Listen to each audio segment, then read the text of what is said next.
il y a une trentaine d'années maintenant, les terrains disponibles de cette zone qui s'appelait alors Valor Park, nom qu'on lui a donné à cause de l'usine d'incinération qui était la pierre d'angle pour tout ce qui était valorisation des déchets, nous permettait d'espérer une zone à thème qui s'inscrivait dans la continuité des zones à thème, CIT, Parc des Champs. Ces terrains ont mis un certain nombre d'années à être réunis puisqu'ils étaient propriétés d'un certain nombre de propriétaires différents.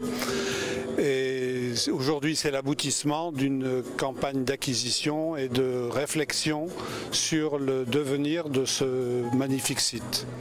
Je suis ravi qu'au bout de 30 années, nous sommes enfin dans la phase d'exploitation.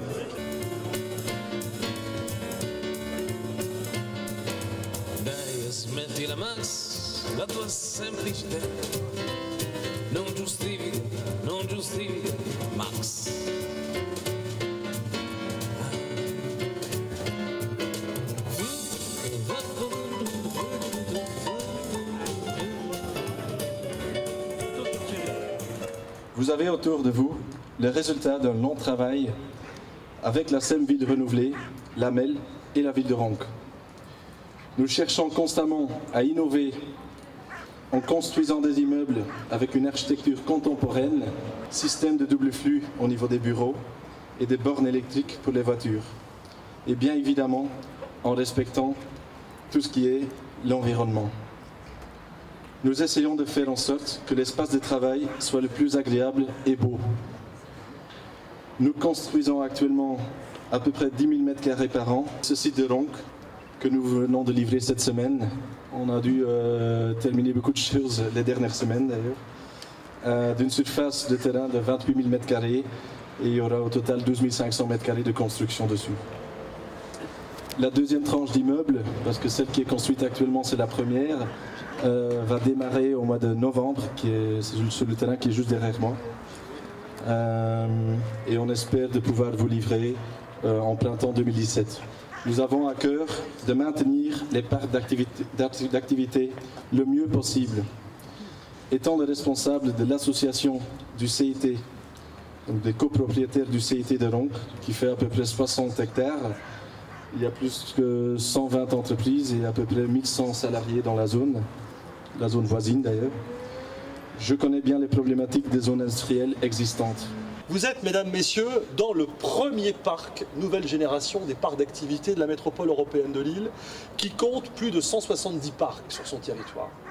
Des parcs qui bien souvent sont vieillissants, des parcs qui ont été conçus comme cela il y a une trentaine d'années, et comme tout ce qui se conçoit il y a 30 ans, ça ne correspond pas forcément aux exigences des temps qu'on vit. Des temps qu'on vit à l'heure du numérique, des temps qu'on vit à l'heure des déplacements de toute rapidité, et donc il faut qu'on puisse adapter les configurations des parcs d'activité aux besoins des entreprises et qu'aux besoins des chefs d'entreprise. Pour moi, la commande, lorsque j'ai pris le pilotage de l'économie métropolitaine, ça a été l'entreprise. C'est le chef d'entreprise qui m'écrit ma feuille de route. Et moi, je suis là avec mes services pour garantir l'intérêt général.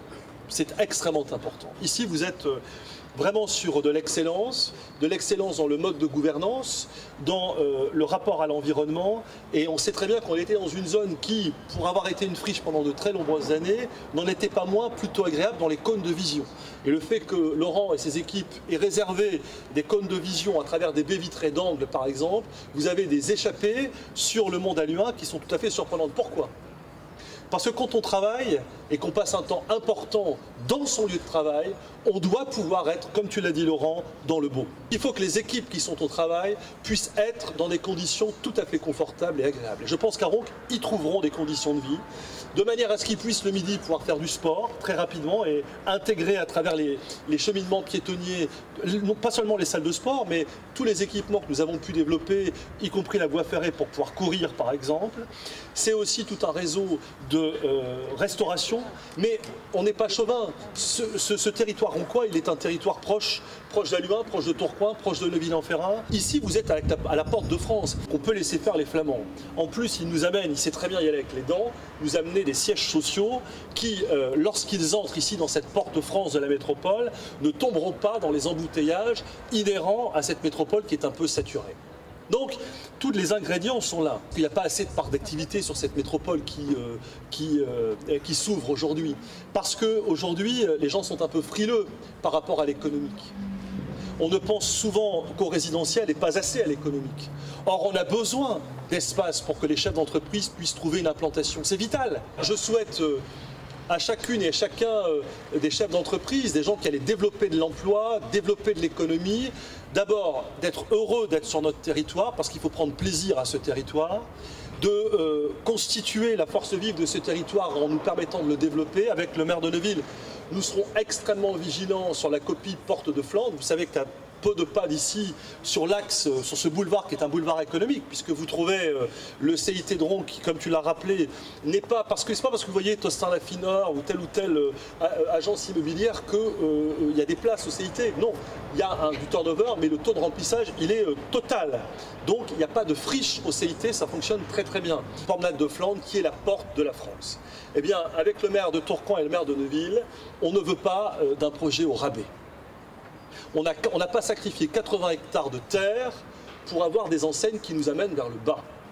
Les choses sont extrêmement claires. J'en profite de cette tribune pour le redire. On n'a pas confié un mandat à Villemotte, qui est un des plus grands architectes du monde, pour avoir une coquille qui accueille des enseignes bas de gamme.